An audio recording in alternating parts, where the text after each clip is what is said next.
This is the White Coat Investor Podcast, where we help those who wear the white coat get a fair shake on Wall Street. We've been helping doctors and other high-income professionals stop doing dumb things with their money since 2011.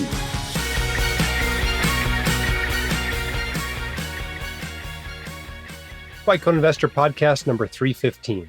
When you're exploring career choices, consider locum tenens for the sheer number and variety of options. You probably know locums is great for short-term commitment, but do you know all the other ways it provides flexibility? The best way to research the vast world of locums is to talk to an expert. CompHealth created the locums industry, so they're the most experienced in helping physicians and other providers find the best fit. They understand you have unique lifestyles and needs. Medical careers are hardly one size fits all. Whether it's an assignment close to home, across the country, or across the globe, go to comphealth.com to find out what's right for you. All right, let's get right into your questions today. Our first one comes from Bob. Hi, my name is Brian from the East Coast. My question pertains to the new Secured 2.0 changes to 529 plans.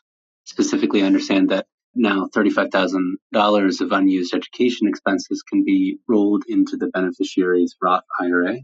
I also understand that the account needs to be open for 15 years. And another premise here is that my state allows $10,000 per year to be deducted from state income tax. So my question is, can I open a 529 in my own name with myself as the beneficiary, fund it up to $35,000 in a way that maximizes the tax deduction, and then 15 years later, roll that into a Roth IRA? And a follow-up question would be whether there's any meaningful benefit here, whether this is worth my time at all. Thank you. All right. Your name might be Brian, but we're going to call you Bob today. Actually, I'm not sure why that happened. Megan and I are trying to figure out how we got the wrong name assigned to that one. But Brian, great question. It's a question I've been getting ever since the Secure Act 2.0 came out. And it's exciting to hear about this new way to, take advantage of 529's and Roth IRAs. But the truth is, we don't have any more details today about this and how it's going to work and how the IRS is going to implement it and how, Roth IRA and 529 providers are going to implement it than we had back in December. Nothing's changed yet. And so my recommendation is that you don't do anything about this yet. Just consider it another option for an overfunded 529. If you put too much in there for your kids, this is another way you can get some money out of it without having to pay any penalties or having to pay any taxes on it. So I would not make a 15-year scheme based on this by getting a bunch of money in your own 529 and then trying to roll it into your Roth IRA. I mean, essentially, if this works out, and when more details are available, I'll do a blog post, probably talk about it on the podcast too, about how to do this. But there's a lot of years that this has to work out just right for this to be a good plan for you. And a little tiny tweak in the rules could, torpedo your whole plan. So I would not do this. What we do know about this is that these contributions are going to take the place of your regular contributions. But presumably, you're still going to have some earned income to justify those contributions. So this is not an extra $35,000 you can put in a Roth IRA. It's a different $35,000 that you can put in a Roth IRA, like $6,500 at a time or whatever your contribution limit is for that year. So it's like 5 or 6 or 7 years of contributions that you can take from, the 529 and make your Roth IRA contribution. We don't know that this is going to work for high earners, though. Maybe it won't be allowed. You'll still have to do it via the backdoor Roth IRA. So there's a lot we just don't know about this. I wouldn't recommend you do it. While there's the potential to get tax-free growth for an extra 15 years on $35,000, whether that's really worth it when there's potential for this to not work for you, I wouldn't advise anybody to do it yet. But it wouldn't surprise me if by this fall we know more about this and we can start recommending this as a strategy. It's not going to make a huge difference. This isn't going to be the difference between a comfortable retirement and eating Alpo or anything, but it might make a little bit of a difference at the margins. By the way, if you're in need of a mortgage this spring and you're considering a physician mortgage, i.e. a mortgage that you don't have to put down 20% and or pay PMI, consider getting a physician mortgage. If you go to whitecoatinvestor.com/mortgage, That'll take you directly there to the list of recommended physician mortgage providers. So check that out if you are in the market for a new house, new mortgage, etc. We even have resources if you don't want to use a financial, or if you don't want to use a physician mortgage, or if you just want to refinance a mortgage, we've got those resources on the website as well. Next question is a great one, also about 529s from Sarah. Let's take a listen. I'm a primary care physician in my 30s, and my partner is from a European country. We may decide to move to that country at some point in the nearish future, and we have a young child. Do you have any advice about whether we should save for our child's education in a 529 or in some other sort of investment account instead? We don't know what country our child will choose to go to college in and are nervous about the restrictions on use of 529 funds overseas, but it otherwise seems like the clear best way to save for college. Thank you so much.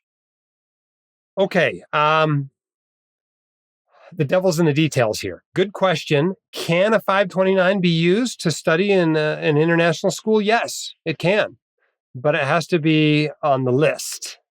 So there's a list out there of which schools qualify and which ones don't. So if you have no idea what country you're going to be in, maybe you just want to save in a taxable account for college. If you have a pretty good idea where you're going, and even better if you know what schools may be going, you should look at it and see if your school is on the list. If it's on the list, go ahead and use a 529. If not, just invest in an UTMA or your own taxable account to take care of that. But we will include the link to this list in the show notes. It's basically on studentaid.gov is where it's at, but it includes all kinds of things like, American University of the Caribbean, McGill University up in Canada, Medical University of Lublin, University of Leicester, University of Queensland. So there's lots of schools that are on the list, but it's not that long of a list. I think that it only looks like there's about 30 schools on it. So there's plenty of international schools that aren't going to qualify. So devil's in the details. You got to do a little more research or give me a little more information to give you good advice on that. Great question, though. All right, let's take another one from Casey about, I think this one's about that 529 to Roth IRA rollover we talked about earlier. Hi, Jim. This is Casey with a question about Secure Act 2.0's new 529 to Roth rollover capability. We currently have 529s for our 4 young children invested through Utah's plan, each kid having their own sub-account in which I can transfer between them as needed. I've done that once or twice. My question is, if I were to open 2 new 529 sub-accounts in my and my wife's names, could I, A, invest dollars that we otherwise would have put into, say, our taxable brokerage account, and then B, use those dollars if needed for our children's college, but then C, if our kids don't need that money for college, can we then D, roll over that money into our own Roth IRAs at a later date, since after all, those 2 529 accounts were in our names? If this is doable, it seems it would add some nice flexibility, allowing us to eventually either use those dollars for our kids' college or for our own Roth IRAs, but without having to lock in that choice right now before we really know how much our kids' college will actually cost. I do realize the limitations of the eventual rollover. That is, the rollovers can't exceed the annual max Roth IRA limits, and that the annual earned income must equal or exceed the rollover amount. I got that part. Thank you for the help, Jim. All right, it's very similar to our first question with the caveat of, an additional use of changing the beneficiary to your kids. This isn't that valuable, right? It's only 35 grand. It's only 15 years. It's only the difference between investing tax efficiently in a taxable account and investing in a tax-free environment. Is that worth something? Yes. That's worth some thousands of dollars over the course of that, time period. But it's not like this is life-changing money. You don't have to do this now before we know how this is really going to work out. This is like a brand new thing, right? And when brand new things come out, you may not want to be the earliest adopter of them. I probably would not do this. If you want to do it, you can. I think it's probably going to work out in a way that's acceptable to you. If nothing else, you can change the beneficiary to your kids and then their grandkids like you would normally with a 529.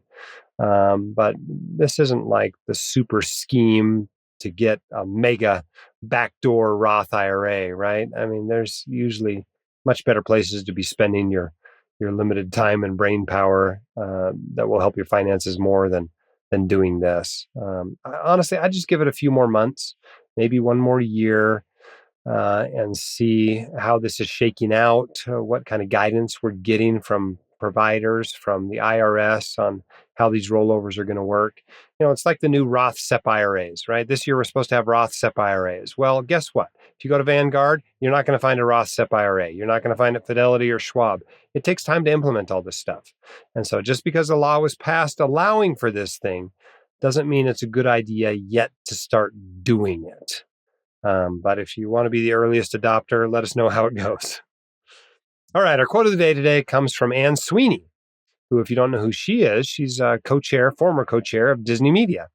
And she said, define success in your own terms, achieve it by your own rules, and build a life you're proud to live. You only get one of these, and it's true that if you are just itching for the day you can retire, that's probably a sign that you're not living your life in the best way that you could.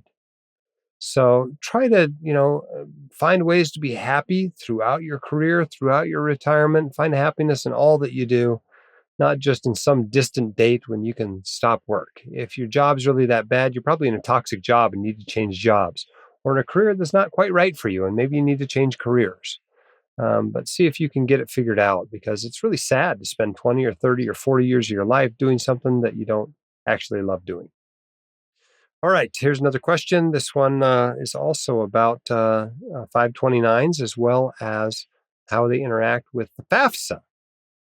Hi, Jim. This is Tim in Salt Lake City. I heard that recently FAFSA rules have changed such that grandparental 529 plans, that's 529s owned by grandparents, no longer impact their financial aid eligibility. Parental-owned 529s do at a rate of about 5%.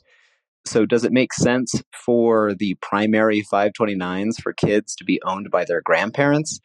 I can imagine a setup in which parents might just transfer money to the grandparents so the grandparents can fund the 529 and therefore there would be less financial aid impact on down the road. What do you think? Thanks.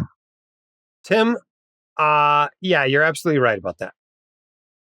I think if you have gotten as many questions on the speak pipe as Tim has, and you live in Salt Lake City, maybe I should buy you dinner or something. We may have to arrange this, Tim, but I do appreciate the question. It's a great observation. Yes, this is a strategy that would work. Grandparent 529s don't count on the FAFSA. Parental and the student's 529 does count on the FAFSA. So yeah, it's a great strategy. There's a lot of great ways that multiple generations can work together to build wealth. The problem is there has to be a great deal of trust between the generations for this to work.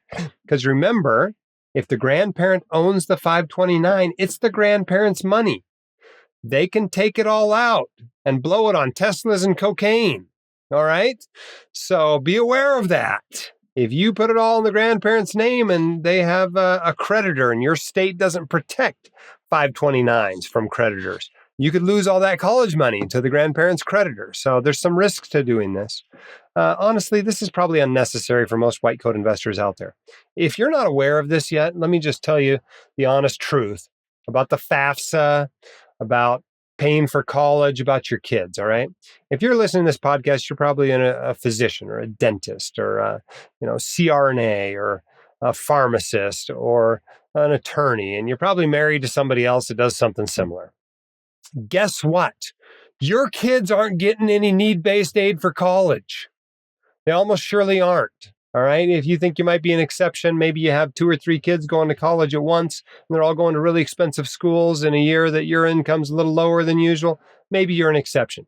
But for the most part, if you will go fill out the FAFSA, you will see that the expected family contribution, I think they just changed the name of what that is this year, but that's what they used to call it, is the expected family contribution, EFC, is greater than the cost of attendance at any school you're considering for your kids. It was pretty eye-opening for me to fill out my first FAFSA last year for my daughter who went to college, who went to her first year of college. I didn't know there was a maximum on the expected family contribution, but it turns out there is a maximum, and it's far more than any college in this country costs. And so the truth is, your kids aren't getting need-based aid. You don't need to do FAFSA planning. Plan to pay for college is what you ought to be planning for. And between their scholarships and their work and your savings and your cash flow, that's how college is going to be paid for. It's not going to be paid for with need-based loans, much less Pell Grants. Your kids aren't going to get them. I'm sorry. All right. But the strategy would work for people that aren't listening to this podcast. All right. Next question is from Cameron. And this sounds like a little more of a personal question, but does have something to do with 529s. Hey, Dr. Dahle, it's Cameron from Midwest. First of all, I just want to say thank you for all that you do. I just started listening to the podcast earlier this year, and between the podcast and the book has been extremely informative about finances, and it really helped shape a lot of my short-term and long-term goals as I'm in residency now, but looking forward to attending it. So I just want to say thank you for that. My question relates to kind of that 20s fund you were talking about in an earlier podcast for your children. I couldn't agree more. Having money in your 20s would be very, very valuable, because you have the time and flexibility to go and do things. I have a toddler at home, and I was just kind of curious how you set up that kind of fund for your children, and if there's any changes you made along the way, and what you would do different or what you do the same. I guess the other question I had was, more recently in the blog, there was kind of maybe an updated inheritance blog post where you mentioned maybe giving a third of the money of the inheritance money to your kids in their 40s and 50s and 60s. I was wondering if that's kind of outside of that 20s fund, or if there's something that you did to kind of change the distribution of inheritance. All right. Thank you again. Bye. All right. So this question is just about our estate plan, basically. So here's the deal. Katie and I feel like money in your 20s is probably the most useful time to get an inheritance. We think back to our lives and think about when money was most useful. And the 20s have a lot of expenses. You think about all the stuff you're buying around your 20s, right? College, a car. Maybe you get married. Maybe you got to pay for a honeymoon. Maybe you buy your first house. Maybe you go on a mission or something. Maybe you go do Peace Corps. Maybe whatever. Study abroad. You have all these expenses. But you know what you don't have in your 20s? You don't have any sort of an income. You don't have any sort of assets. You don't have any money. And so you have all these expenses and no money, and it's really a financially stressful time of life. And so if ever there were a decade of life when an inheritance is most useful, it's your 20s. So we were fortunate enough that we're well-to-do enough that we were able to save money for each of our kids to get in their 20s. And this is part, it's actually kind of divided into three categories. One's a Roth IRA, and we do the daddy match there. If they have earned income from shoveling driveways, mowing lawns, babysitting, summer job, whatever, we give them the daddy match. And essentially this is, they get to spend my money in an equivalent amount to what they earned, and their money goes into a Roth IRA. And so they've all got Roth IRAs. By the time they get out of the house, they've got multiple tens of thousands of dollars in IRA money. So that's part of it. Part of it is the 529, their college savings. We've been saving for college for them. They're not going to get any money from, any sort of need-based aid. So it's up to them, their scholarships and their work, and this 529 savings that we have put together for them to help pay for college and any graduate or professional school they may choose to do. But there's also this third pot of money, and the account we put it in is a UTMA account, called in some states a UGMA account, Uniform Transfer to Minors account, or Uniform Gift to Minors account. And what that is it's a taxable account in the kid's name. And while they're a minor, you only can have a certain amount of income in there before it starts getting taxed at your rate. Once you get beyond that limit, then it gets taxed at your rate. But like the first $1,100 or $1,200 of income is basically tax-free. The next $1,100 gets taxed at 10%, and then after that, it gets taxed at your rate. So if you invest tax efficiently, you could probably put up to about $100,000 in there before any of it's getting taxed at your tax rate. What you have to keep in mind about a UTMA account, though, is when they turn, in most states, 21, it's their money. They can do whatever they want with it. It is, it's not 529 money where you own the account, right? So they can do whatever they want, but that's part of their inheritance is they get this chunk of money in the UTMA, and they can use it to start a business. They can use it to buy a car. They can use it for a house down payment. They can use it for a summer abroad, whatever. And then we're watching to see how they use it, make sure they use money wisely. But that's basically what their inheritance is for their 20s. This 20 fund, it's these 20s fund. It's these 3 accounts to help them get through the 20s, get started in life, get that hand up that, I really didn't get coming out of a, more modest upbringing. As far as our estate plan goes, though, we're talking about the rest of the inheritance, and a good chunk of our wealth is going to go to charity. It's not going to go to our kids. Yeah, we have plans for basically a foundation that our kids will have some say in where it goes, but the money's not going to them. It's going to charity. However, it seems really rude to put it all in there and then ask them to manage it. So they are going to get an inheritance. It will be a substantial inheritance. It'll be enough money that they can do whatever they want, but not so much that they can't do nothing. They can do anything they want, but not nothing. Kind of Warren Buffett's philosophy about that. And the way we ensure that is they don't get any of it. Even if we're hit by a bus tomorrow, they don't get any of it until they're 40. And then they get a third of it at 40, a third at 50, a third at 60. And that should ensure that they don't live lives of poverty, but also ensures that they got to, do something on their own in their 20s and 30s. Yes, they get a 20s fund. That's not enough money to live for 20 years, I assure you. And so they're going to have careers, and they're going to have jobs and start businesses and do their thing for 20 years and develop financial habits, develop some amount of financial success before they get the first third of their inheritance at 40 years old. And we hope by then that they'll have developed some maturity and some financial skills and be able to take that money in the proper perspective. And what will they use it for at that point? Well, I imagine they're going to use some of it to pay for their own kids' college educations, to pay off some mortgages, to start businesses, to boost their nest eggs, that sort of a thing. And then, of course, when they get more at 50 and 60, that will further boost their own retirement savings.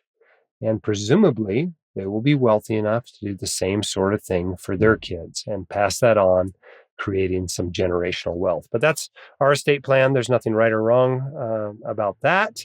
Yours has to be personal to you. I know plenty of people that are leaving nothing to their kids. I know plenty of people that are leaving everything to their kids. We're splitting it between charity and between our kids, and we're trying not to ruin them with our money. All right, next question comes from Angelo. Let's take a look at that. Hi, Dr. Dahle. This is Angelo from the Midwest. I am a physician and my wife is a psychologist with a private practice. We have 10 and 12-year-olds and have just recently put them on payroll for various business tasks they have completed for her business.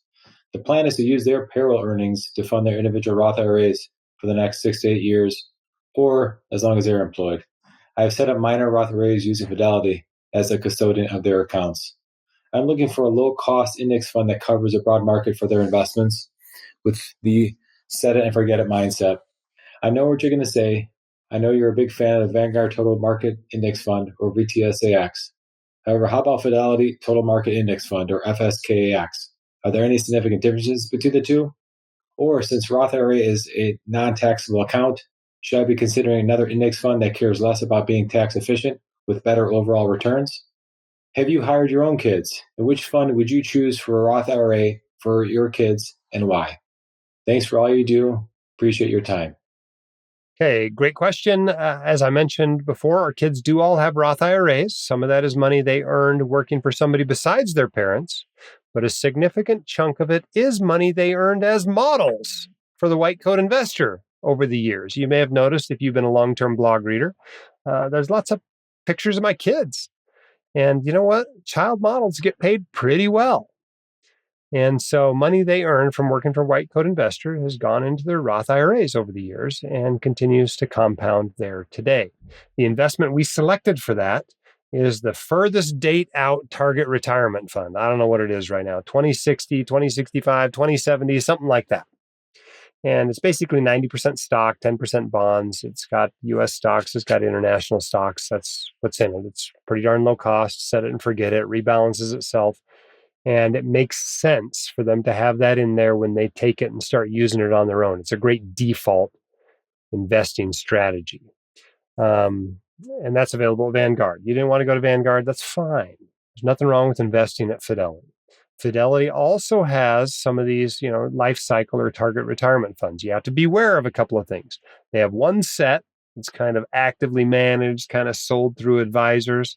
And then they have another set that's index funds. I think it's called the Freedom Index Funds or something like that.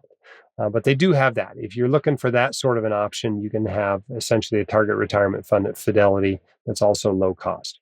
But FSKAX, which is just the total stock market index fund at Fidelity, is perfectly fine to use. It's very low cost. It essentially produces exactly the same returns as VTSAX or VTI. I've got my VTSAX shirt on today for those of you watching on YouTube.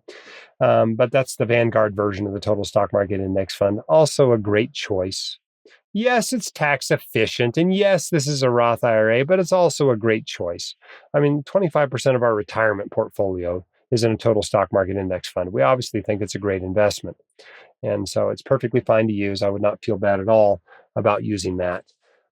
As far as hiring your kids goes, I don't think this sort of thing gets audited a lot, but if it did, you need to be legit. Okay, you really need to hire them and treat them like any other hire you have. There needs to be a contract. There needs to be time cards. You got to fill out an I-9. They got to fill out a W-4. You got to issue W-2s and W-3s every year. My kids are legitimate employees. The other thing to keep in mind is the business should be owned only by their parents, and it should not be a corporation. Okay? If it's a partnership between the parents or sole proprietorship by one of the parents, that's fine. The benefit of that is while they're under 18, no payroll taxes are paid. And because they don't make enough, they don't pay any income taxes on it. And you can still take that money, put it in a Roth IRA. The money is essentially never taxed. It's a business deduction for the business, never taxed. It's great. Huge tax break. Great opportunity, but you need to be legit. You got to pay them a fair rate. They have to do actual work, and you have to document it all properly. But yeah, you can absolutely do that. All right. Some of you may be on your way home from work. Some of you might be on your way into work. Some of you might be working out or walking, going around the neighborhood, trying to stay in shape with these crazy lives that we live. Your life's hard, and I get it because I'm there with you. Last week I had 4 shifts in the ED, and they were hard. We had lots of patients, lots of volume. Yesterday I spent 3 hours on a partnership meeting with my group, trying to deal with threats to our business and changes in practice and trying to keep hospital administrators happy and all these sorts of things that you deal with being a physician. It's a hard job. And if no one said thanks for putting up with it all in order to help heal the sick and the injured, let me be the first today. All right, we got a question here that I don't know if there's a right answer to. I'm kind of curious to hear what your answer is, though. Maybe we ought to do a poll on this, but let's take a listen. Hi, Dr. Dahle. My girlfriend and I are talking about getting engaged, and that typically means you need to buy a diamond. As you can imagine, diamonds are not a financially sound decision, horrible investment. I am not a doctor. I have an engineering background. I currently make around $215,000, depending on the year, plus or minus a little bit. My girlfriend is finishing up her last year in dermatology residency. She has about $90,000 in student loans. I have about $430,000 saved up. We're talking about buying this diamond, and we're trying to figure out how much money is a reasonable amount of money to spend on a diamond. We initially had some thoughts at about $15,000 or so, but looking for your thoughts on how much money you would spend on this at this stage in your financial journey. All right. Great question. Maybe we ought to put this poll out there on social media. I think we should, and just see what people say you should spend on a diamond. But it's very circumstantial, the circumstances you're in. I got married the summer between college and medical school. Okay. I was broke. I pretty much spent every dime I had on a diamond. It was $2,500, far less than you're talking about spending. Now, granted, we've been married for quite a while now. Not quite a quarter of a century, but getting close to that. And $2,500 today doesn't go as far as it perhaps did a long time ago. But the bottom line is it was a significant sacrifice to buy that. And I think that's what mattered, was that it, represented a commitment and a sacrifice, and was meaningful. I actually let Katie pick it out. And so we did that together. It was not a big surprise that I popped it to her. I think where I asked her the question was a bit of a surprise. It was at center ice in the middle of a college hockey game, but maybe we'll tell that story sometime at WCI Con. At any rate, the answer to your question is that you're in a very different situation than I was in back then. I was flat broke. You're worth almost $500,000. You're making over $200,000 a year. Yes, you say you're not a doctor, but you have a doctor-like income. Plus, you're marrying a dermatologist. And she's very soon going to have a pretty awesome income. I mean, between the two of you, you're going to be making $500,000 or more a year. So you're not borrowing for this thing. And you can afford to have a pretty nice diamond. I think $15,000 is certainly well within what you can afford. And I wouldn't feel bad one bit if that's how much you want to spend, that you're wasting money or something like that. I think it's perfectly fine for you to spend that much. If you want to spend a little bit more even, I wouldn't say that's crazy. On the other hand, if you told me you only want to spend $5,000 or $10,000, I think that's fine as well. You probably shouldn't buy her a $2,500 ring, though. That would probably look kind of cheap in your situation. So I'll give you that advice right now. Here's the deal with diamonds these days. You can get a truly mined diamond, right? And that's going to cost you a little bit more than what is actually probably more sparkly and prettier that was grown in a lab. The lab-grown ones are cheaper for some crazy reason, but probably actually look better. So you guys got to talk about what matters to you when it comes to that. Some people are traditionalists and would be offended by being given a lab-grown diamond. For them, it'd be like being given a cubic zirconia. While other people are like, no, let's spend this money on a great trip to Europe, and I want, a very inexpensive ring. I don't even want a diamond, so everybody's a little bit different in that regard. Keep in mind, there's some bad things going on in the world in some of the places where diamonds are mined. So maybe there's some, something to think about there as far as your own ethical feelings about supporting that industry. But this whole idea that you have to spend 2 months' salary or something on a diamond, that's just coming from the diamond industry. You don't have to listen to that sort of thing. So do what you want. Figure out, what's meaningful to each of you. If you decide to go on the less expensive side, remember that in 5 years or 10 years or whatever, you can, give another diamond ring as a gift. You can upgrade it if you want. You're not stuck with that forever. But at the same time, this is something that gets shown off to your friends, and you want it to be something that you can also be proud of. So given your financial status, I would probably buy a pretty nice ring. Congratulations on this upcoming engagement. I hope you guys have a wonderful, engagement, marriage, and life together. Locum tenens is a smart way to pay down student loan debt or make extra income. It also gives you freedom and flexibility for a better work-life balance. If you're at the start of your career, you can test out different practice settings before making a long-term commitment. CompHealth is a leader in the locum tenens industry and can help you navigate a myriad of career options. They have access to thousands of jobs, including telehealth, medical missions, and even permanent placement. CompHealth experts give you personalized, high-quality service and help with your CV, interviewing, contract negotiations, and more. Find out more or search jobs now at comphealth.com. Don't forget, it's mortgage season. Check out the White Coat Investor recommended mortgage list at whitecoatinvestor.com/mortgage. Thanks for those of you leaving us 5-star reviews. This helps us to spread the word about the podcast and help your peers and colleagues and trainees get this valuable information.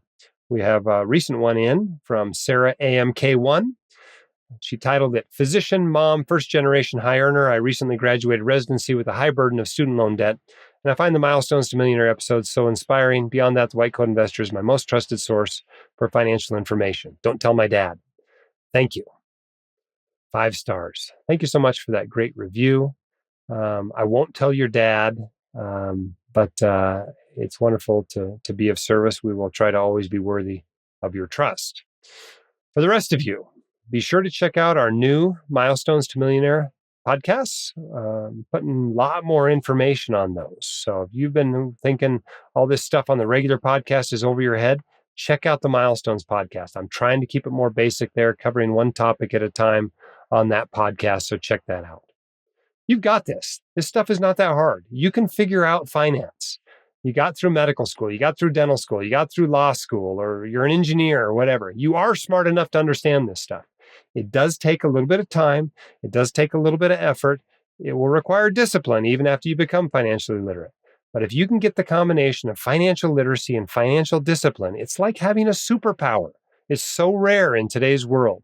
And after a few years of applying those two things to your high income, you'll look around and wonder why everybody else isn't doing this. I hope you're enjoying the podcast.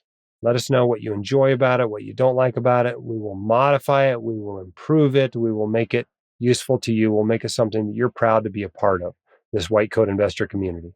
We'll see you next time on the White Coat Investor podcast. The hosts of the White Coat Investor are not licensed accountants, attorneys, or financial advisors. This podcast is for your entertainment and information only. It should not be considered professional or personalized financial advice. You should consult the appropriate professional for specific advice relating to your situation.